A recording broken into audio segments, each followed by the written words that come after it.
So as you look around at the world around you, does everything seem like it's working like it's supposed to? Like not even close, right? It's like there are wars, there are mistreatment of people, there are, I would argue misallocation of funds in certain cases, right? There's lots of issues, right? And there's kind of issues globally, there's issues nationally, there's certainly even issues locally. We might even say that there's a mess out there, right? The whole thing seems like it's a mess. And one of the promises of Jesus is that when he returns, the world will be set right. But he's not back yet. So what are we supposed to do? Wait patiently. We should wait patiently for sure. We absolutely should. And I would say it would be an act of waiting, right? That we should be active in those things that we do. And and the thing that I find kind of interesting is that if I ask people, like, what are you stressed about? What are you worried about? Like, what's the thing that's kind of really on your mind? So often, the things that we'll talk about are these faraway things. Things that are happening globally or nationally. And sometimes it'll be something personally in your life, particularly if there's illness or so forth. But rarely do people talk to me about, well, what I'm really worried about? Is that, the kids in our schools aren't getting the resources they need. Or there are people who are hungry and, they're not getting the support they need.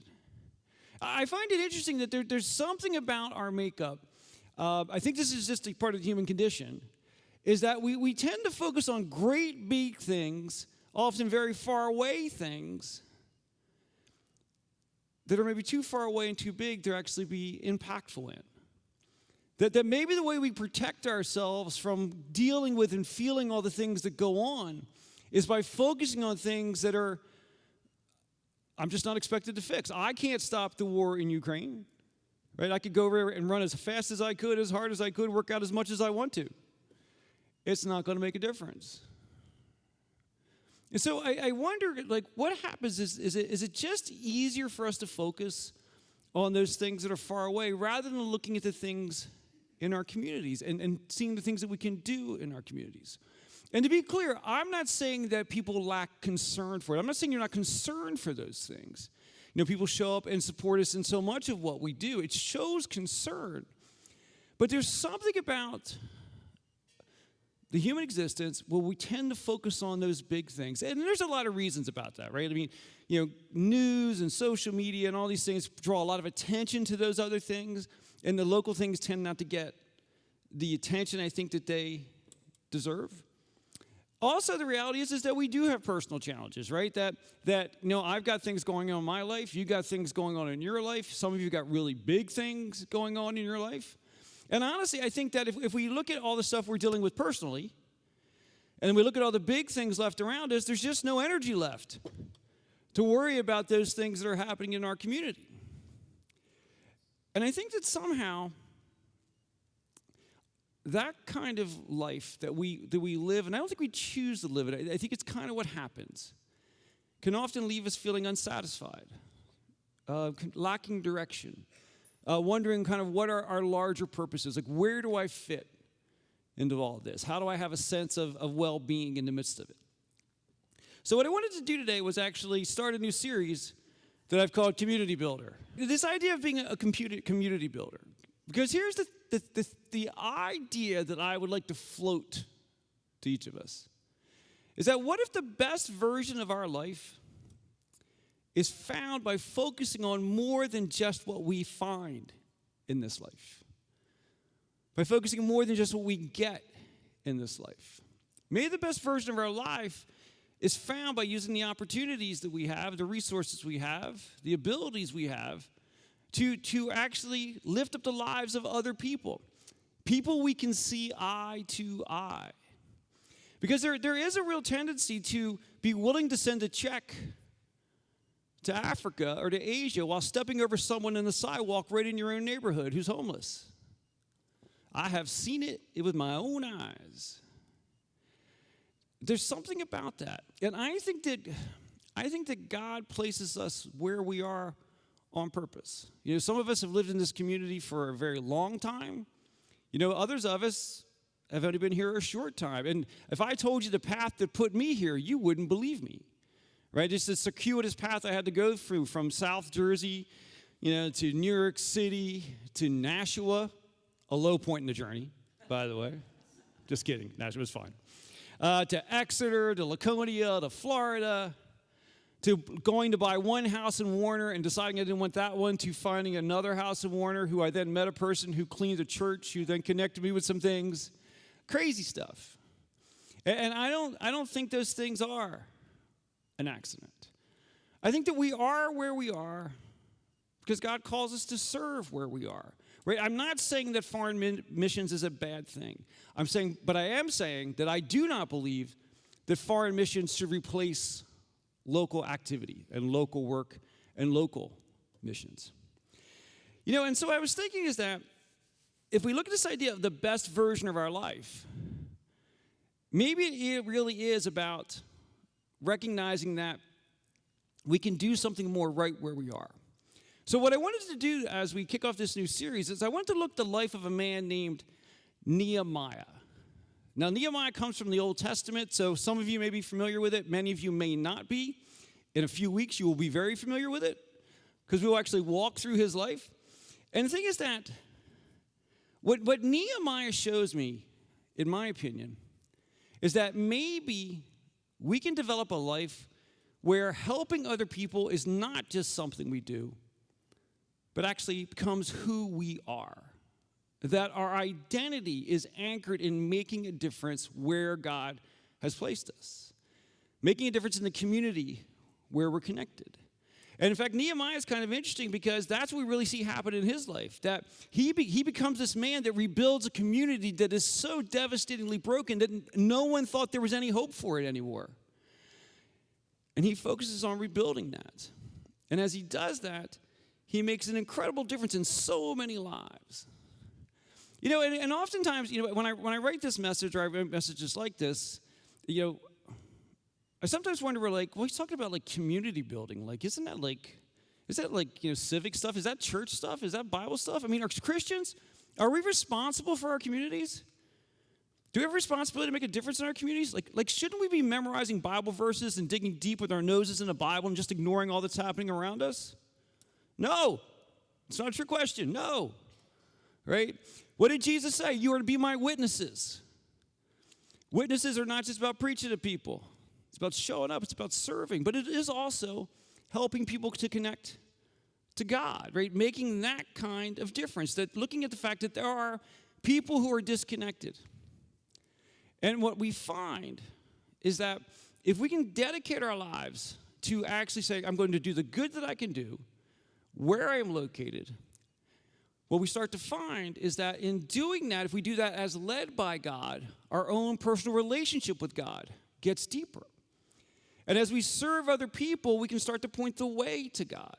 Because Nehemiah does something extraordinary. Not only does he repair and restore the city, but he actually makes this city, this community that he cares about, more deeply connected to God. And he did it by actually first starting by taking care of people, and then through that process began to point more and more to God, pointing people more and more to God. Because I believe that as the church, we are meant to grow in our faith, to share our faith, and to serve our communities. And I really believe that as a church grows and gets lifted up, that church can in turn lift its community up. And as we grow in our faith, we can begin to point our community towards faith. That there is this deep connection with our seeking of God, of our doing concrete work in our communities, caring for people in our communities, and being willing to talk about our faith as appropriate to point people towards God. That there is a connection in all those things. And I believe that is the mission that we have.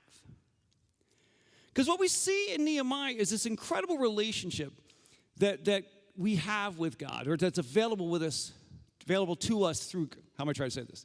There's an incredible relationship with God that's available to us. Let me just say that. That there are kind of two things that God is trying to do with your life and with my life. And we see these play out in Nehemiah. One thing is that God wants to do a great work in you. Right? That God wants to help you find who you were created to be. to help you through those things you're dealing with, to help you move from surviving to thriving in this life. Now, I'm not saying that God is promising you $1 million or you're going to win the lottery or a Mercedes-Benz. I'm not promising you any of those things. But I am promising you that if you will seek God with your heart, he will point you in a direction that will give you fulfillment and completeness that many of us struggle to find. So God is looking to do a great work in you, but he's also looking to do a great work through you. That you are part of God's plan for bringing hope and wholeness into society, into our community, into those who are hurting. Like God could do the whole thing by himself if he wanted to, but he's not chosen to do it that way. He invites each of us to be part of that process. That as we look into our communities, God's plan for bringing healing and hope to our community includes you, that he would do that work through you, that people's suffering would be lifted up by work done through you, by making yourself available and following where he leads you, right? That people would become to know him and grow in their relationship with him through you, that through your work, through your actions, through your seeking of God and sharing those things, God will work through you to lift other people up, to help other people come to know him. And those two things are closely linked. If you only do one or the other, God, I want you to do a great work in me, but I ain't doing nothing, that's probably not going to work out. Okay? And if you were going to say, well, God, I want you to work through me, but I'm not really going to participate. I don't really want any of that, but I'll pass it out to other people. That would be kind of odd. Right? That would be, I'm not saying no one has ever tried it, but I don't really see it working out. But what I want us to understand is that maybe the definition of a healthy life is a life where we care for ourselves, we care for others, and we seek God and share God in the process. That maybe that's where wholeness is found. Maybe that's the path that gets us out of emptiness or self-centeredness or enviousness or just kind of wanting more because the last thing I bought didn't really fix me up the way I hoped it would. Right? So that's really the focus in our series. That how do we become the fullest versions of ourselves? So that's what we're going to talk about over the next few weeks. And I thought about this as I was kind of writing my intro. That's just the beginning of my notes, so I'm going to be skipping around here a little bit. But it occurred to me as I was kind of putting this together, I'm like, I'm actually kind of posing a kind of a big question. What's the meaning of life? Isn't that really what this comes down to? I mean, is life just about surviving? Is life just about buying the next thing? Is life just about not going broke? Is life just about focusing on what you want? No, the meaning of life is this thing, this existence that is more than an existence, that is fulfillment. It doesn't mean it's easy, right? In fact, I think the most meaningful sides of life are the things that are not necessarily that easy. But when we do them, we get fulfillment from it, and we get to see God work. Because I will promise you that if you will see God in what you do and follow where he leads you, you will be part of things bigger than you ever imagined. And they might be just right in your own backyard. That he will do a great work in each of us. And so I guess the question is, if I ask this question, what is the meaning of life? If you are someone who's put your faith in Jesus, and you've had the expression of faith, or the confession of faith as we often say it, that we believe Jesus is my Savior, once you do that, what's left? I mean, are you just kind of hanging out waiting to get to heaven? You got your get out of hell free card, and so you're good to go now? Is that what it's about? I mean, should we just stare up at the skies? Jesus, just come get me when you're ready. Right? Well, we know that's not the answer because somebody tried that. And the angel showed up and said, that's not it. Right? Because the goal is not getting into heaven. Right? Our goal is an eternal relationship with God, right? Through Jesus and through the work of Jesus. Right? Because although we often think of heaven as the end goal, the reality is that if we read our Bibles closely, heaven is not the end goal. Heaven is kind of a word for a place where God exists. When we die, we will go somewhere. We often call that heaven. But the work's not done. The end goal, according to the Bible, according to Jesus, is a fully restored heaven and earth. A version of earth where things are in order, where things are not a mess. And part of God's plan is to have those who put their faith in him be part of that restored whole earth. So this life is kind of practice for that, right? To invest in lifting people up, to relieving suffering, making the world a little bit better, right? The community where we're placed, caring for those people so that we are working towards that perfected earth. Not that we are ever going to perfect it, but through the work we are changed and we are transformed. And we start to get more connected to God. We start to understand more what life is supposed to be like. Right? That's what Jesus describes to us throughout the Gospels. So throughout this series, we're going to look at this guy named Nehemiah. And what's really kind of interesting is that although Nehemiah lived about 500 years before Jesus, right? So if Jesus is about 2,000 years ago, Nehemiah, roughly speaking, is about 2,500 years ago.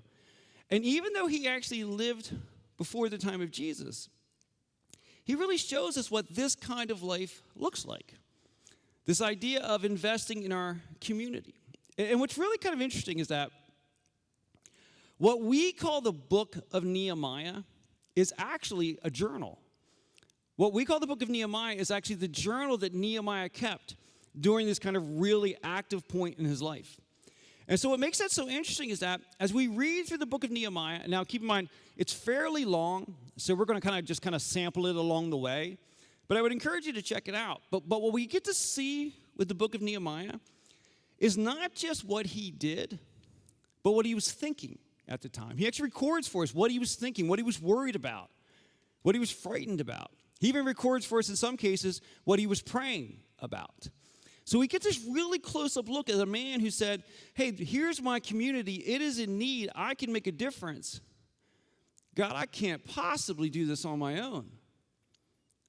Lead me through that. That's what we'll see as we go through the book of Nehemiah. Now, the thing that's kind of interesting is that, to kind of set things up, the time of Nehemiah, the nation of Israel has been conquered. So it was actually conquered by foreign invaders decades earlier. And so basically, as a result of that, the main city of Israel was actually heavily destroyed in that assault. It actually destroyed most of the city. They actually destroyed the temple, which was the actual center of their worship. So they had lost all those things. When the invaders came in, one of the things that they did is they went through all the families where people were either academic or kind of more well-off, and they actually kind of pulled the children out and began training them for higher roles to serve the kings.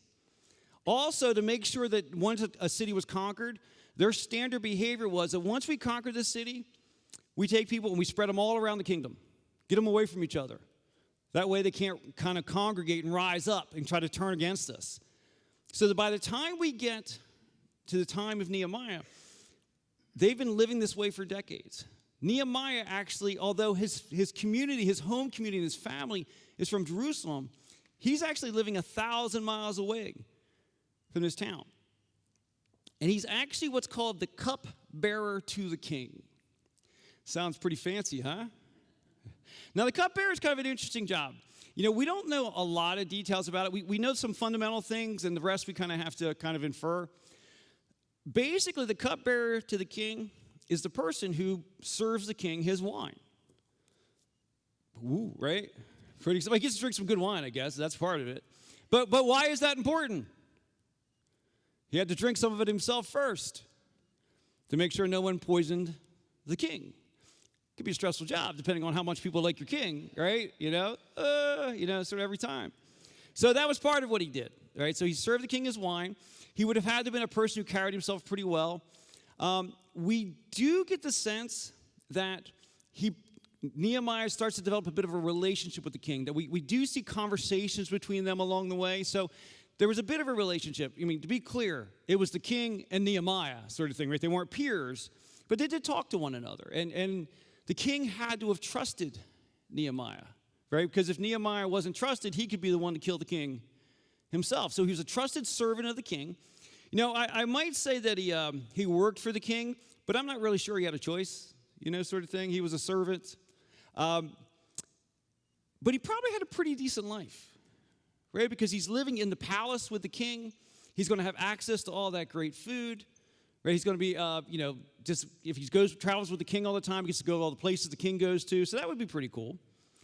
Now, as this is going on, Nehemiah is with the king. Over time, the city of Jerusalem is slowly getting rebuilt. And one of the things that happened is that as a new king had come in, so a king different than the one who had conquered them, that king started allowing some people to move back to the city of Jerusalem. And that was a really big day for people. The temple itself had gotten repaired. People were allowed to move back. So there was this kind of growing hope that maybe the community in Jerusalem was starting to come together. Now, for Nehemiah, he's 1,000 miles away, right? He doesn't have newspapers. He doesn't have TV. He doesn't have internet, right? So he doesn't really know what's happening there. So he's hearing some good things, so he's a little excited, but he doesn't know for sure. How did I even do that? I don't even know how I did that. He doesn't know. What's I guess? We're cutting that out later. Okay. So he doesn't really know for sure how things are going. So one day, a friend of his who had recently been to Jerusalem comes to the palace. And Nehemiah's kind of excited. He's like, how are things going? People, things are being repaired. People are moving back. Is it all going great? Guy's like, it's not going great. That things are still in shambles. Yeah, the temple has been repaired, and there's a little repair here and there, but no, it's not great. People are afraid because although parts of the city have been repaired, the walls and the gates of the city have not been repaired. And what that's important to understand is that this is the ancient world, right? 2,500 years ago. In the ancient world, it was a brutal world. It was a war-based world. If you wanted something, you took it. And so for a city to be secure, you either had to have a large military station there, which Jerusalem did not, or you have to have strong walls. And since that city is 1,000 miles from the king's not really that worried about it. So he's not stationing troops there. So that means that the people who are moving back to the city are in great danger. Right? If marauders or an army comes through, they'll just run into the city, kill people, attack people, rob people, and there would be little they could do. And so for Nehemiah, he's realizing that things are not like he'd hoped. This community that he loves so much, that he cares about so much, the community where his family came from, people's lives are living in fear. And as Nehemiah hears this message, he has a choice in how he deals with it. I mean, life for him is pretty good. He lives in a fortress with a king, access to the king's food, drinking wine every day. He's warm and cozy, and he is safe.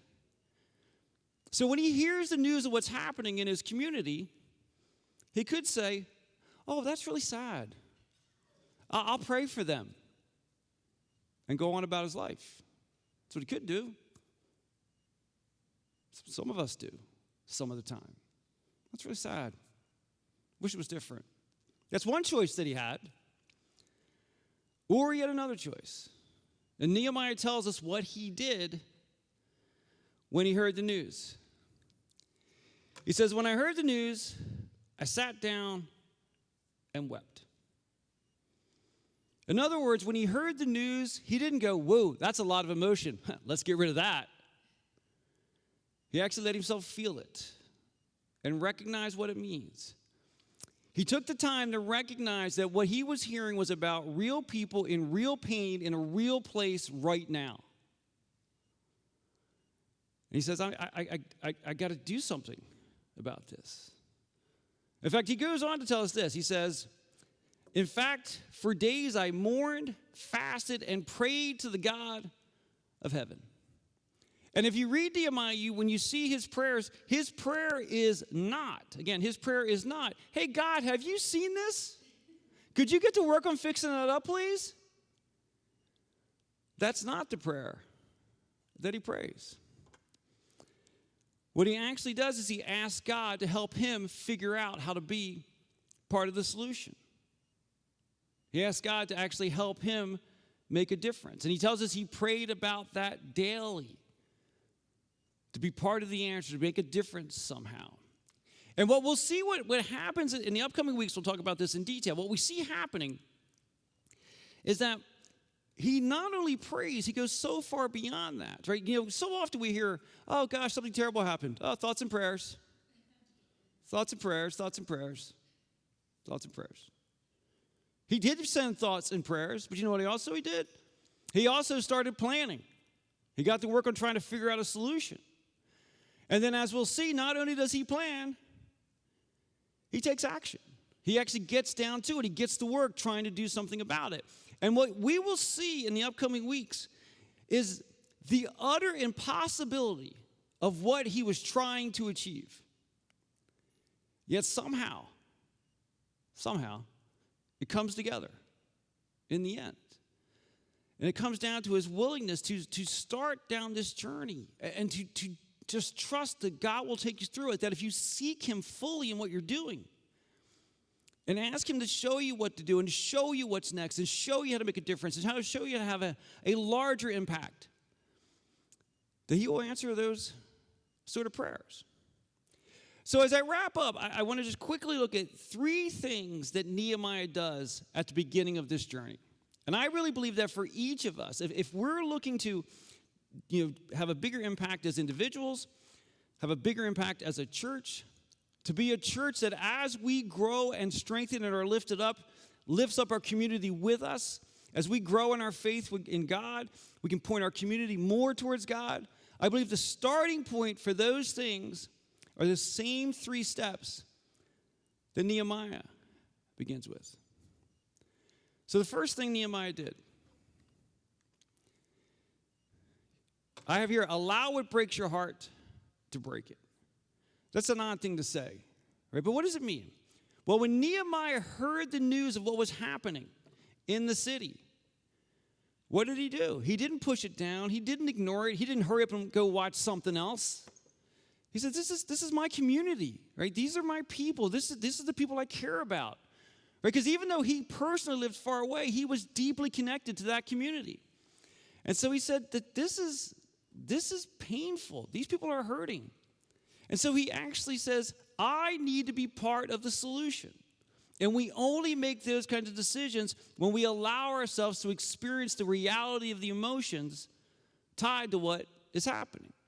So when you hear some local news that really moves you, don't just move on from it. Think about what it really means. The next thing he does, it says, seek God's leading as to how you can be part of the solution. Right? That's what Nehemiah did. Right? He actually asked God to show him a way forward, to give him the ability to be part of the answer. You know, for us, well, what do? We pray about, God, please bring people into my life that can help me do this. God, please open doors that will allow me to find solutions to this, to be part of what's happening there. Lord, please empower me to understand what to do or to run into the right people or just to have a conversation that might point towards a solution. And God, please show me what the next step is. What do I need to do next to begin to change this? And that's the third one. Take the step that God leads you to. I mean, just thinking through our lives in various things, how many great plans have you had and never took a single step of action towards? I've got tons of them. And that's the difference maker. As we ask God to show us a way forward, to encourage us and to lead us and to open our eyes to what that next step should be, take it. And here's why that is so hard. The way God seems to do things is that he rarely shows us the whole path all at once. As someone once said to me, if God showed you where he was taking you, you'd be terrified and never start. And that is reality, man. And so God reveals it to us a step at a time. And so what I want is certainty, right? God, well, if I take this step, all the rest is going to be easy and go fine, right? That's not how it goes. That it is scary. And there are times that you'll be standing at that step going, I have no idea what I'm supposed to do next. But if we seek God and we stick with it, he will show us the way. So the thing that I'd like to kind of have on our hearts as we head off into this journey, as I kind of finish up here, is that God is inviting you into a journey of transformation. He's inviting me in a journey of transformation, a journey that I've been on for some time now. I'm just continually amazed at how he shows up, how he continues to transform me into things I'm doing, but also the things he allows me to see and to be a part of what he is doing and things he does through us. And that's the invitation, that if we look at Nehemiah as a kind of a roadmap and a path for lifting up our community, right? That we're in a town, a community, Pentecost, that is changing and growing and transforming, right? As a church, right? We've got more people here than we had not long ago at all, right? And we're coming together more, and we're focused on God. And as we do that, we can share that with our communities, relieving suffering and pointing people towards God, that as we grow and strengthen and rise up, we bring up our community with us, pointing to God through the whole thing. And that's a journey that we can only really fulfill when we work together on it. And in that, our individual lives are transformed, our relationships are transformed, our church is transformed, and if we follow God through it all, our community will be transformed, and people will be lifted up out of suffering, and people will begin to have a relationship with God and know God more deeply. And so will you, and so will I. And maybe that is the meaning of life.